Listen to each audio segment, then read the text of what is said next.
흔히들 맨발 걷기 하게 되면은 그 치유 사례를 이야기 많이 하는데요. 맨발 애기봉 1.7km 남았습니다. 맨발 걷기 중에는 가장 중요한 게 저는 믿음이라고 생각이 됩니다. 맨발 걷기에 대한 효능에 대한 3대 효능에 대한 믿음을 가졌을 때 자연스럽게 치유도 이루어지고 그 믿음 속에서 맨발 걷기는 계속되리라고 생각이 됩니다. 흔히 말하면 불광불급이라 그러는데요.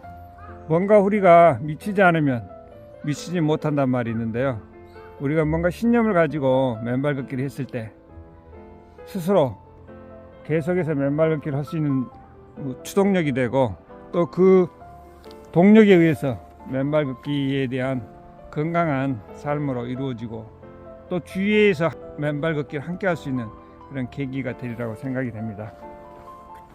주위에 많은 그 맨발 걷기 치유 사례를 이렇게 하신 분들을 보게 되면은 그분들은 남다른 맨발 걷기 사랑, 맨발 걷기에 대한 신념을 가지고 계신 분들이었다고 생각이 됩니다. 그만큼 간절했기 때문에 그런 간절한 소망이 이루어지지 않았는가, 그런 생각이 되는데요. 우리가 노년으로 가면서 우리가 원하는 삶을 위해서는 그 신념을 가지고 믿음을 가지고 맨발 걷기를 하다 보면은 우리가 각자가 원하는 그런 삶의 길을 걸어갈 수 있지 않겠느냐, 그런 생각을 또 해봅니다. 오늘 덕음산 이렇게 왔는데요. 정말 하늘은 파랗고 겨울 날씨 정말 좋습니다.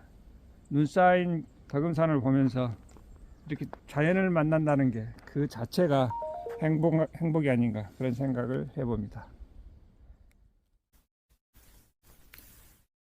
우리가 스트레스를 받더라도 긍정적으로 생각해서 이것은 하나의 시련이다, 좋은 경험이다 라고 긍정적으로 받아들이면 정신적 스트레스를 해소시켜주는 베타 엔돌핀과 신체적 스트레스를 해소시켜주는 부신피질이 분비되지만, 부정적인 사고로 하는 경우에는 신기하게도 베타 엔돌핀이나 부신피질이 전혀 다른 물질로 변하게 됩니다.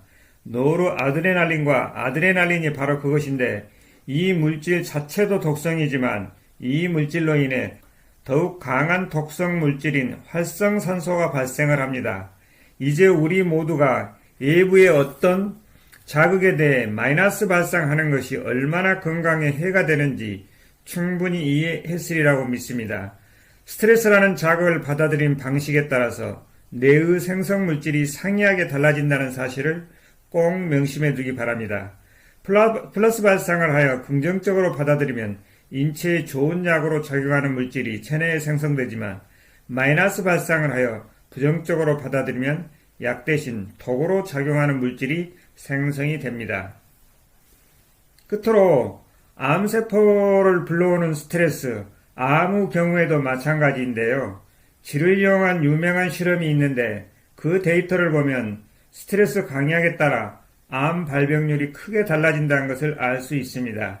발암물질로 인한 암의 발병률이 10%라면 발암물질의 스트레스가 가해지면 발암률은 50%까지 높아지는데, 득도한 사람들은 일반인이 스트레스를 받는 일에 동의하지 않고 오히려 내내모르핀을 분비시킬 수 있습니다. 내내모르핀은 스트레스를 완화시켜주는 작용을 하여 발암률을 극단적으로 감소시켜주는데요. 암에 잘 걸리지 않는다는 것을 의미하는 것입니다. 한편 미국 체스터 대학의 신경생리학 교수 데이비드 펩톤의 뇌와 면역계에 관한 연구 논문에 의하면 이 내내모르핀은 호르몬 수용체로만 작용한 것이 아니라고 합니다. 체내 곳곳에 호르몬 수용체가 존재하며 사람의 면역체 가운데 특히 중요한 역할을 담당하고 있는 백혈구의 일종인 내추럴 킬러, NK세포, 임파구 중에 하나의 특정한 암세포나 바이러스에 전염된 정상세포를 죽이는 세포의 표면에도 립세터가 존재한 사실을 밝혀냈는데, 바로 여기에도 내내모르핀이 작용한다는 것입니다. 데이비드 펩톤 교수는 뇌 안에서 베타 엔돌핀을 분비하면 내추럴 킬러의 세포 활동이 좋아져서 면역력이 높아진다는 사실을 밝혀냄으로써 베타 엔돌핀의 분비가 우리를 질병으로부터서 지켜주는 효능이 있다는 사실을 증명을 했습니다. 오늘날의 대부분의 질병이 스트레스와 관련이 있다는 사실을 상식처럼 받아들이고 있는데, 병이라는 질환 가운데 약 70%에서 90%는 스트레스가 그 원인이며 특히 성인병은 거의 100%가 스트레스 때문이라 해도 지나친 표현은 아닐 것입니다. 병은 마음에서 생겨난다는 옛사람의 격언은 내내 모르피는 물리적 작용을 한마디로 설명하는 좋은 예라고 할 수 있겠습니다. 우리가 웃으면 복이 온다. 그렇습니다. 가장 큰 복인 건강의 복이 들어옵니다. 즐겁고 행복하게 맨발 걷기를 하게 되면 또한 건강도 2배가 되리라고 확신합니다. 웃으면 복이 오고 건강해집니다. 유쾌하게 삽시다.